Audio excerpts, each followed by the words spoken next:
Welcome, everyone, to Cosmos with Cosmos. I'm Liz. I'm Mike. I'm Brandon. And today, we will be talking about what would happen if a supernova killed us, and should we let it? Well, we'd be dead. That's what would happen. Well, next show, folks. Next show. What would happen we need to focus on the second question, I guess. What would happen if a supernova happened too close? Yeah. Basically, in a nutshell, is what we're going to be doing. But before we get into that, of course, we want to talk about what we are drinking about. And I'm going to start it off. And I am drinking a Cosmic Fireball. Ooh. Yeah. It's what makes it? It's what's it also known as? It's yeah. It's also known as Durin's Bane. Nice. Yeah. It is essentially Sinfire or cinnamon whiskey. Yeah, cinnamon whiskey. And what else? You made it. I don't know. It's his recipe. It is cinnamon whiskey, cherry juice, garnished with a cherry. There we go. Nice. And so it does taste like an atomic fireball. Atomic fireball. It tastes exactly like an atomic fireball. Takes you back to your youth. It really does. So even with the alcohol. What are you drinking, Mike? I am drinking It's the End of the World as We Know It, and I feel fine. Oh. I'm good with this. You're okay? Thanks to the drink. Yeah? I've come to terms with Only it. person that feels fine in 2020. Yeah. And it's the same as your drink. Just give it. It's in a taller glass, so I need to give it a different name. Whatever, that works. It works for us. You know, Yeah. It's all about the fun names anyway. Brandon. Well, I have the Lenny Bruce is Not Afraid. It is XOXO Patron Cafe, which it's like Kahlua but better. It's so good. Then vodka and a dash of cookie cream. Ooh, cookie. Yeah, cream. there's a little twist on it. Cookie creamer. Mm-hmm. Oh, This is coffee okay. creamer, but cookie flavored. I like that. That's fun. Anyway, of course, everyone follow us on all the social medias, Twitter at Drinking Cosmos, Instagram Cosmos with Cosmos, and listen to the podcast through whatever podcast platform you want. Hopefully, maybe, I don't know, or go to anchor.fm, Cosmos with Cosmos, and you can listen to us there. Since we are drinking while we're talking about cool shit, there are some rules because anything can happen, and by that anything means that our dogs could go nuts at any moment and just start barking. So if the dogs bark, take a drink, and also because we're clearly huge nerds. Anytime we make a Star Wars reference and we've limited ourselves to just this one genre in fear of alcohol poisoning. I still want to bring in Lord of the Rings. No, it's every. Oh my goodness. The drink, I already made one with the drink name, Durin's Bane. We started it off with one. Take a drink. That's not a rule. Take a drink. Star Wars reference, take a drink. To be fair, I don't think last week we made any Star Wars references. I think we got that clear. You know what? We've been actually pretty good. So maybe we should add a Lord of the Rings reference. I think we should. Oh, shit. We should. During everybody Two take to one. All right. New rule. Lord of the Rings Lord of the references. Rings. We're Take all a drink. fucked. Oh, man. So anyway, in this episode, we're talking about supernovae. And if supernovae happens a little too close, what's going to happen to us? We die. We die. That sounds right. In the I mean, show. All right. That's a wrap. So why don't we back up a little bit and have a fancy physics man or a Liz who prepared for this episode kind of explain exactly what a supernova is, because the mechanisms is what's happening in the core of a star when it explodes is just so fascinating and great. This is true. I'm gonna leave it to the guy that has like a page of notes in front of him. Well, yes and no. It's an iPad page, but no. But you you studied for this. I watched you study. Him watching me study was him watching me go, "Hey Google, what's a supernova?" Which I already knew the answer to anyway. Yes, she does. It was just a nice refresher from Google. Yeah. Well, there's basically two types of stars that go boom. Two types of supernovae, and they are ever so sexually named as Type 1 Ooh. and Type 2. Hey. But you can have different types of Type 1. You can. Yeah. There are. Well, don't spill your drink. It's close. There are three types of Type 1 supernovae, A, B, and C. Also sexily That's named. hot. Astronomers are really good at just making things real sexy out there. Type 1A. All right. But these two types, they actually start at very different locations. Type 1 supernovae are when you have a white dwarf and you have another star going around it. That white dwarf basically pulls off matter from the other star. It falls onto the white dwarf, and eventually it goes boom. Yeah. So Bada boom, bada bing. there's actually two kinds of booms. You do have the what we just call the nova. Yeah, so basically that's a flash fusion of hydrogen to helium on top of the white dwarf. But the supernova version of the white dwarf explosion is when enough material falls onto the black hole, accretes onto the black hole that not the black hole, the white dwarf, that the white dwarf changes from a white dwarf to a neutron star. Oh. And that explosion A bigger boom. is a bigger boom, much bigger boom, and it may or may not destroy the star. So if it doesn't destroy it, it'll be that neutron star that's left. The other one is when you have a star that basically collapses in on itself and explodes. So implosion, explosion, and so stars are busy. At least main sequence. Well, yeah, stars are busy taking smaller objects and building them into bigger objects. And I'm talking about nuclear fusion. So our sun is taking hydrogen, slamming it together, and creates helium. Child with Legos. Yes. Yeah. So, and bigger stars do this much faster. They actually are big enough where they can fuse other elements into other elements. But the whole process of nuclear fusion stops at iron.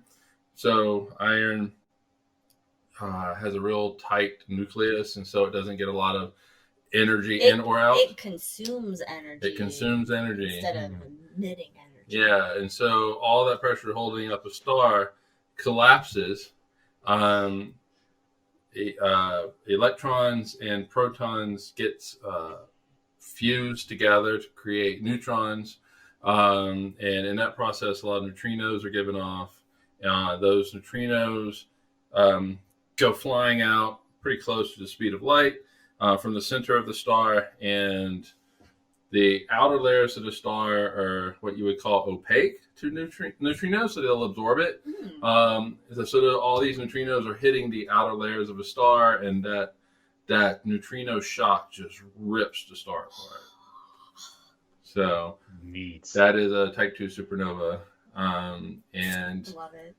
yeah, so they're a lot of fun. You just went to class. I don't know about that. So, but they have different, the way that astronomers can tell, what's a Type 1 and a Type 2 is, well, you can look at a spectra for one thing. So the elements, find out what elements it has and the explosion, but also their light curves, how bright they are and how that changes over time. They react differently. They're different for Type 1 versus Type 2. So you're able to tell what type of supernova it is. Yeah. I love the idea of looking at, our sun when it's cloudy and you can still see the outline safely, or just any other star. And there's just there's a constant struggle between, the gravity trying to, fall in, escape, and the inner fusion keeping everything going. And what is that really cool phrase called, Liz? Hydrostatic equilibrium. Yes, hydrostatic equilibrium, how stars stay together. So, we have a supernova happen. The last one that we saw with our eyes was, what was it, 87? Was that the big one? 1986A? Yeah. 1986A, yeah. And that was in the Large Magellanic Cloud, correct? Say it with confidence. Say it with confidence. I wouldn't know was it large or small. I didn't want to be, just asking. I'm allowed to be wrong. I don't know. That's why I said say it with confidence. It was the one Large of those. Magellanic It's either Cloud. the small or the large Magellan clouds. Yeah, it's in one of the Magellanic Somewhere. Clouds. One of them. Yeah. I would probably say large. Okay. And that one was still, 170,000 light years away. Roughly, yeah. So we're absolutely fine with that. Have there been any instances in Earth's history of a supernova happening closer? The last supernova in the Milky Way was what, 140 years ago? Well, I was leading the question. Sorry. Yeah, I do have an instant. I do have an instance of a supernova actually impacting the Earth. Or more likely, it was a supernova that impacted the Earth. Yeah, that's the thing, though. I mean, now we're getting into probabilities, because you can say, yeah, the supernova may have impacted Earth. Mm-hmm. Yeah, but how? Prove it. Prove it. Which one was it? And then... yeah, I just think you're getting into probabilities, but I mean, you could probably prove it if it's closer in time to us. If it's 3 billion years ago, I don't know if you could point to this or that one to say that was a supernova that impacted life. Well, let's hear Brandon's case. What evidence he has. Well, now I was trying to think of, what exactly evidence we're talking about. Anyway, so we have 5 mass extinction events on this planet. We're going through the 6th one right now. Yeah. Thanks, people. Thanks. But the very first one, yeah, right. The very first one is likely due to a supernova event somewhere near the Earth, where we just get eaten up. The ozone gets eaten up. We get blasted with radiation, and it just destroys so much sea life at the time. And you can go and check the records, and you see some evidence. In the deep ocean floors that a supernova occurred during this time, and at the same time when there was a mass extinction event. That was the first instance of that. How long ago was that? Oh, geez. I don't recall off the top of my head. I should have looked, but I didn't. So I'm just going to quickly look up time ago, mass Mike. extinction events. 42 years. 42 years ago. It's always 42. Wow, I cannot spell extinction. It was January 1st, 2020. 440 million years ago, the Wow. Ordovician extinction. Oh, cool. That's fun. That's fun times. And You like how I said that with confidence? yes. Now, are there ideas on like, can we see the remnant of where that supernova came from? Like, 440 million years ago, I don't think that we can pinpoint to any point in the sky. Say there it was 500 million years ago. mm-hmm. Imagine most of it will kind of flung out by now. That'd be a little white dwarf we can go check out, or nothing at all. Never mind, that's a nova. Well, okay. Yeah. Okay, so if that extinction event actually occurred from a supernova, then what is the distance that supernova had to be? So if you want a star that goes supernova to actually impact the Earth, and not just say, hey, there's a nice pretty light over there, let's go check that out, but to, do some damage and impact the Earth in some way, I think the limit, we were talking about this earlier, was around 50 to 100 light years away. So 50 light years away is not very far. That's not far No. at all. Our Nazi signals have gone out. That's farther. Yeah, gone out further. So the star is about ready to go boom. People on a planet going around that star are looking or watching our TV from 1970. Oh God, I'm sorry. It's like the best Star Trek episode of all time, The Inner Lights. That's going to be a whole episode. We're going to have a whole episode. Love that episode so much. Anyway. Break down each shot. But anyway. Oh, I can't do that. Yeah, so 50 to 100 light years. There's some good news to that, though. Okay. The good news is there aren't any stars that can have a Type 2 supernova within that distance. Oh, that's that good. sounds like bad news to me. All right.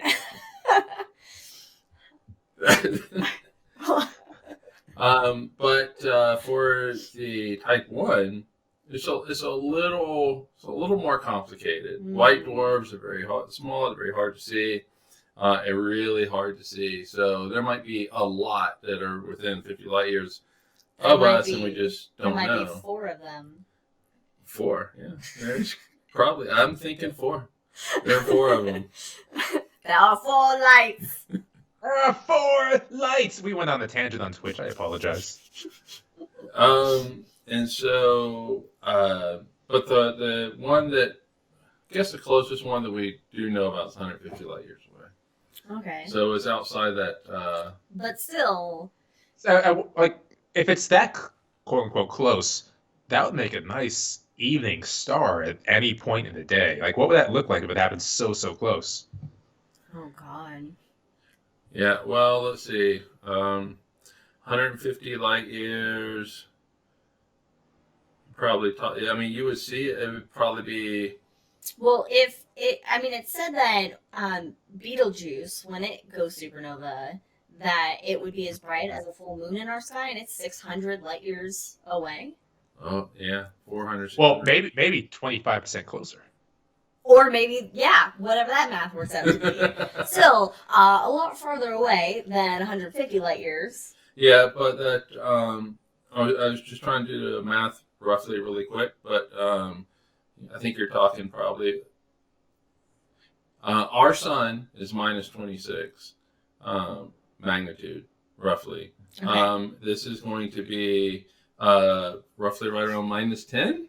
So if that went supernova, be around minus 10. The real rough guesstimate, making an assumption of an absolute magnitude of minus 19 for the supernova. Okay. What is that comparable to for people who are like, what does that mean?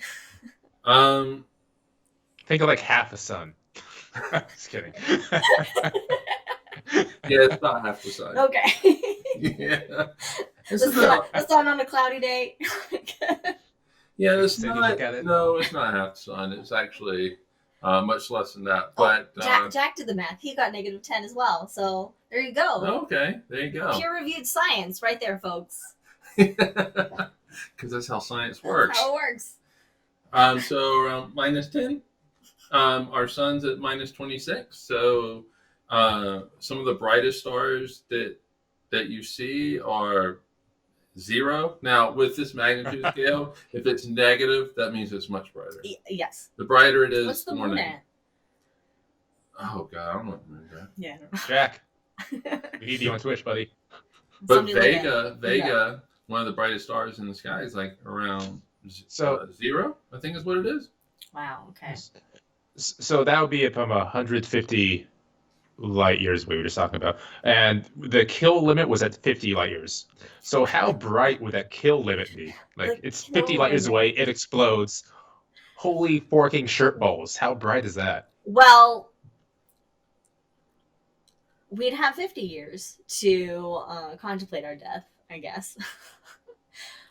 I mean, I've been doing that for the last it's 3 30 times years. But we wouldn't see it until it.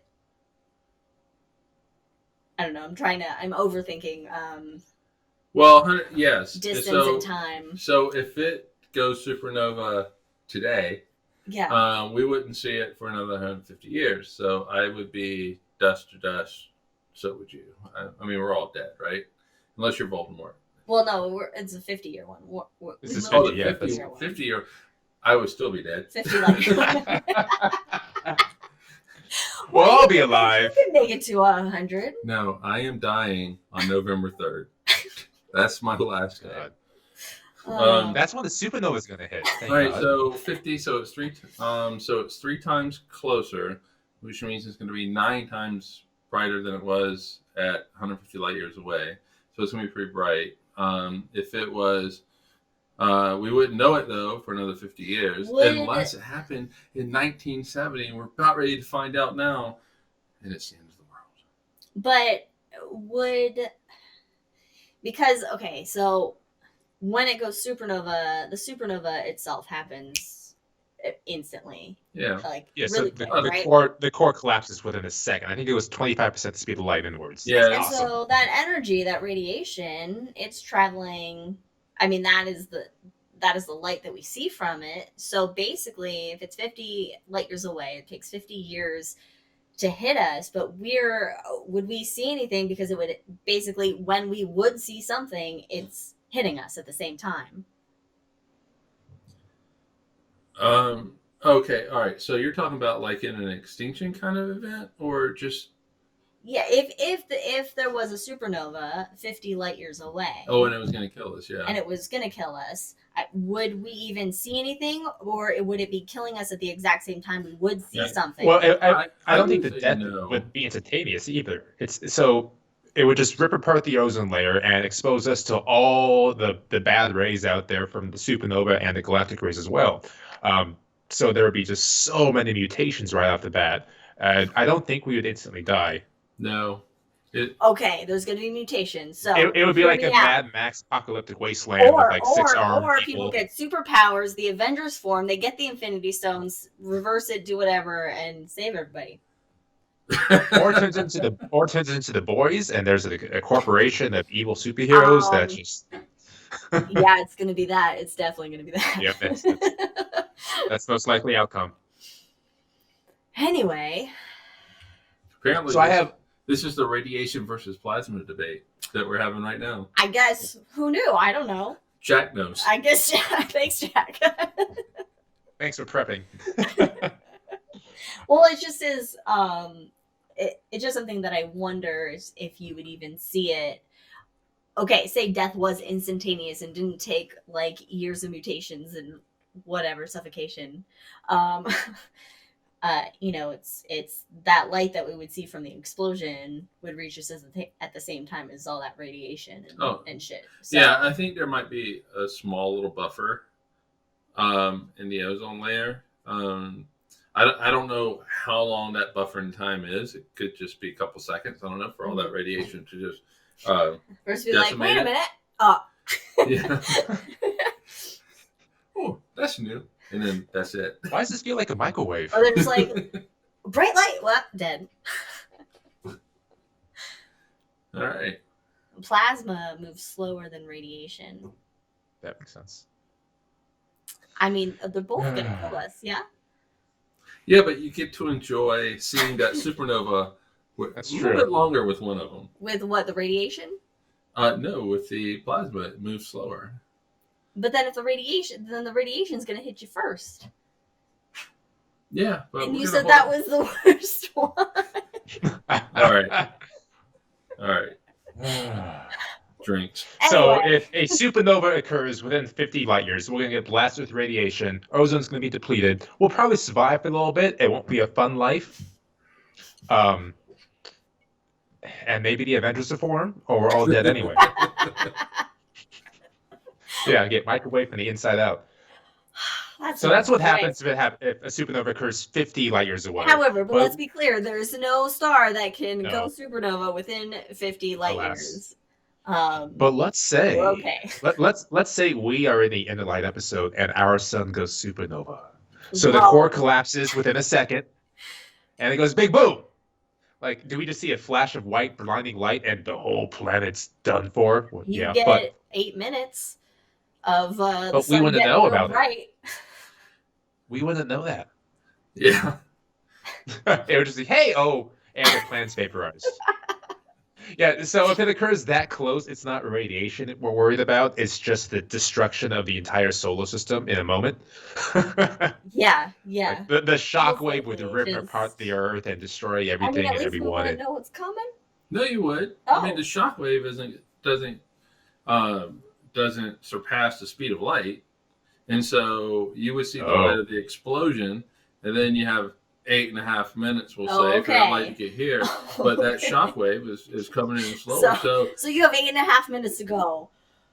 Fuck. In fact, you'll see the light from it coming, and you're like, oh, fuck. This is both the greatest day ever and the worst. I guess now the real question is then, how long do you feel it before you don't feel anything? Oh, that's pretty instant. One would hope. One would hope. Oh man, this episode is just so much fun. I just feel good and warm inside. That's great. Well, I posed one more question prior to the show. Now that we've covered the bases and what happens if the sun blows up, it can't. It's not big enough. The 50 light years, 150 light years question. Don't get us wrong. It will most likely swallow the Earth when it expands out to a red giant. However, we have, we'll give us we about have until next Tuesday, a few billion years to figure that shit out. So we got time. We know it's coming. We're gonna see it's coming. We might not have past November 3rd. That's might. Yes, if we make it that far. If we make it that far. Okay. So anyway, my other question that I just thought of prior to the show is what happens if you go outside the Milky Way galaxy and go to the nearest major galaxy, Andromeda, for example, and let's have every single star in that galaxy go supernova at the exact same moments. What would that look like? And would that impact anything? Absolutely amazing.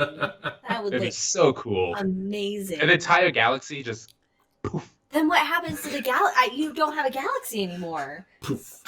Yeah, just poofs. Well, you'd still have all the weight is still there.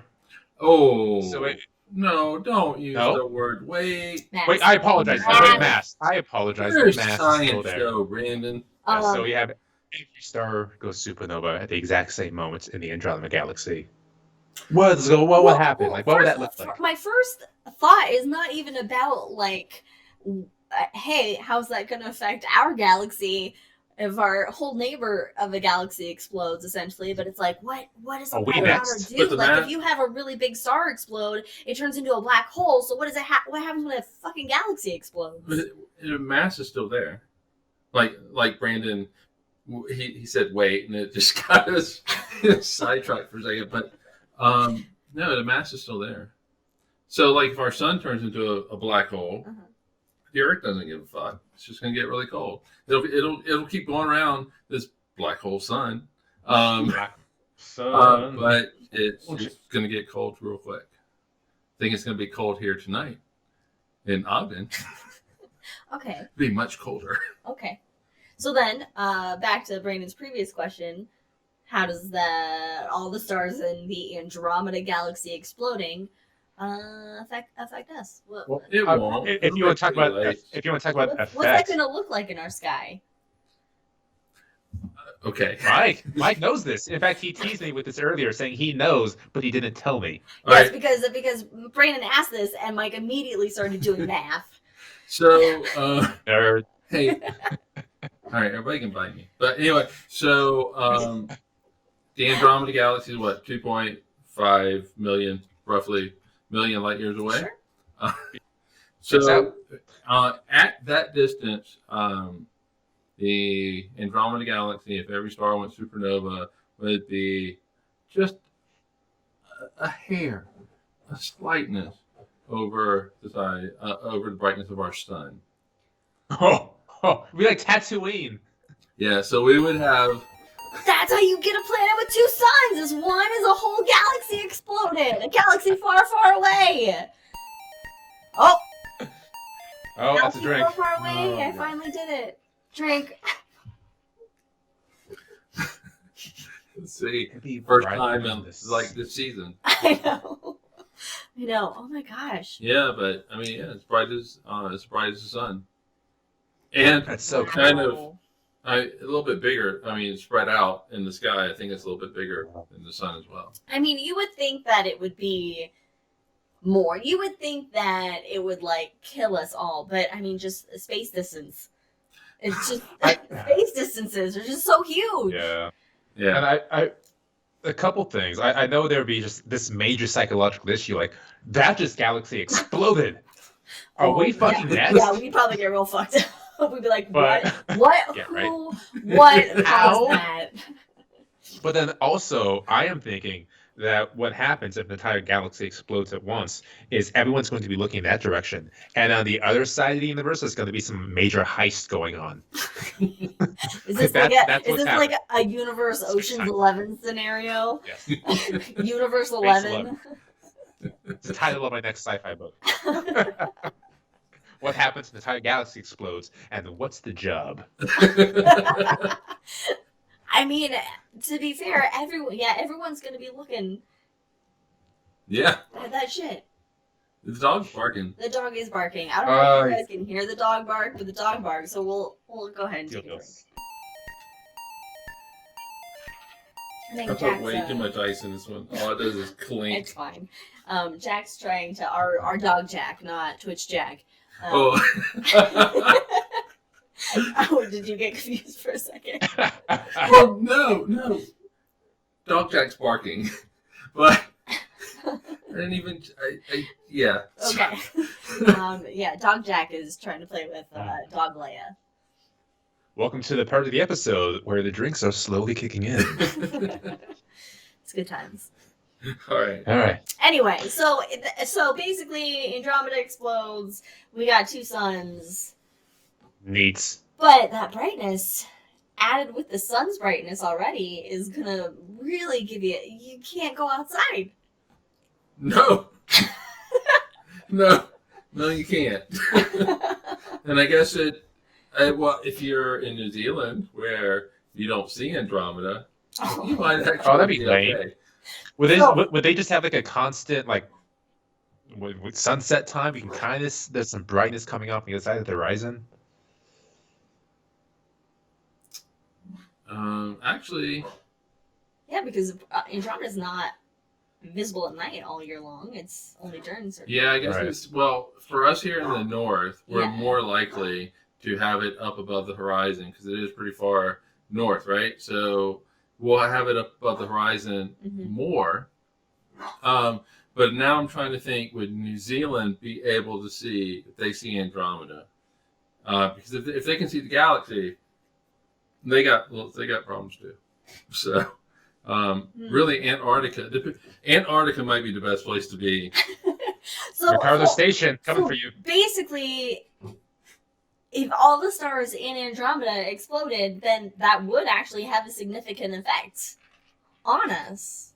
Yeah, you We would have basically to have two fundamentally suns. change how we exist on this planet. For a couple weeks. Well, Right. how long is that Well, gonna last? I mean, it you're depends. talking. No, wait a minute, Peak hold brightness on, would be a couple hold weeks, on. right? Depends on the supernova you're talking about. If you're talking about supernova type 1, it gets real bright real quick, obviously, but then it kind of slowly And tapers away. If everything is like type 2, then it goes up sharply. All kinds of problems from that, but then it goes down, but then it plateaus a couple of months later, and then it slowly starts to gradually go away. And another thing I just thought of as well, Andromeda is a huge galaxy. It has a huge diameter. So we wouldn't see all of it at once. We would get being little sections coming towards us in waves because it's 100,000, 300,000 Oh, yeah. light years Oh, across. that's actually a really good point. Yeah. So it wouldn't be that bright then Wait, as the sun. Wait, is Andromeda twice the size of the Milky Way? Yeah, I think you're talking stellar mass, though. Okay. Well, hold on. I mean, size, what? No, I think for me anyway, I always interpret that as like stellar mass. Oh, okay. But I don't know how wide. Like we're 100,000 across. I don't. Yeah. I mean, is it How wide 200,000, Andromeda is. 150,000? Yeah. Yeah. But this question just got fun. I know that's a better question than the original question. Is I never It thought really about that. is. Seeing the light come in waves because I did the whole But- Newtonian thing where I put it all in one spot. But even so, though, I mean, Andromeda is so far away that when we can see it at night through a telescope, we see the whole thing. Right, but still, But- you're seeing. So you're seeing the leading edge of the spiral arms. The light gets to us first, as 2.54 million years ago. But the light on what would be the farthest edge of Andromeda left roughly 2.56 million years ago. Okay. So It would be more like- light. It'd be like galactic dominoes as they falling through the sky. Okay. Yeah, but it's still, its picture is made with that newer light, yeah. and so it all looks like it's But we're not actually even seeing. No. Yeah, and you know what? I Fucking when I was space. calculating stuff, I wasn't even thinking about how the leading edge, Yeah. we're going to see it, so it's just going to be this little curve. But I think it's still going to be really bright, even in our day sky. Yeah. Jack says depends on the source, but 200,000 to 300,000 light years for diameter. Okay. So it's a big girl. And it's heading our way. Heading straight for us, so that's going to be fun. Is that a galactic merger? But anyway, that's a different show. Episode. And then we would just end up merging in 2.5 million years That's what I was with just implying. gas. I know, but I'm just imagining it. It wouldn't be if all the cool stars had stars. exploded? We wouldn't like see the cool sky. It would just be Yeah. nebulous gas. That would be really disappointing for future humans if we get that far. #climate change. No. November 3rd. But luckily, the chances that every single star in the Andromeda galaxy goes supernova are real slim. It's 100%. This has been foretold by astrology. Only when Saturn's in retrograde. That's some bad shit when Saturn's in retrograde. I was just thinking that. Jack just made a good point that I was thinking, but I didn't actually say it. But if you're only seeing a chunk of Andromeda at a time, then the overall the brightness be lower? It would be and lower. It would be lower. It would be lower. Which might save That's our not how- asses. It's still going to get a little bit. We're still going to have two Yeah. bright But that's, objects in the sky. I don't have a computer to where I can actually make those calculations. So I did what Newton did. I put it all as 1 point. Point passes. We did a little generalization. And if Isaac Newton is anything, it's a simple guy. Yeah. It's all about those apples. And plagues. Anyway, that was Well. a fun question, Brandon. Thanks for. Thanks, Liz. Yeah. No problem. So basically, we really do not want a supernova to happen near us, and we do not want any galaxy near us to completely explode in a supernova explosion. But how fucking You know cool what? would that be? Ask me that question on November 4th. I might give you an entirely different answer than I would right now. Because I'm an optimist at heart. I know. Anyway, cool. Yeah. Anything else you want to Well, add on this? We're at the tail end here, but I do want to point out my favorite space fact, my favorite fact of all time, which I think I talked a little bit about last time. You did, but I cut it out of the episode because I didn't want to. That's fine, because now I am Just rambled on. I'm better. I know. This would be very quick and tight. Quick elevator pitch for my favorite facts. So my absolute favorite fact of all time is that our Milky Way galaxy has about 300-ish million stars, and on average, we're supposed to get about 2 supernovae every 100 years. Cool. So, but expand that out to all the other galaxies, all those trillions and trillions and trillions of stars out there, and that same, ratio, 2 every 100 years. Well, so many galaxies, so many stars, that means that every single second there's a supernova somewhere out there in space, and it is glorious. Every single second. So during this show, we've had a Fireworks couple all thousand. the time. Cosmic Fireball. Had a couple of thousand supernovae in the last 45 minutes. Hooray! Hooray! That is really cool. That is really I really do like to think about that because I mean, if you look at, images of supernova remnants, they're absolutely beautiful. Mhm. They're Cassiopeia A and 1986 A. All The A's. bubble. All the The bubble. Yeah, I The mean, bubble. it's just like, and of course, these images. I don't know. Do we want to count that dog bark? Yeah, I heard it. They're playing, so just the one. And by the way, Proud anyway. since we've gone live, there's been 2,700 supernovae. Oh, so cool. Wait a minute. Well, now this has been 2015. 2,700. 10. Okay, all right. We should just have We a can running counter. supernova counter. I want that.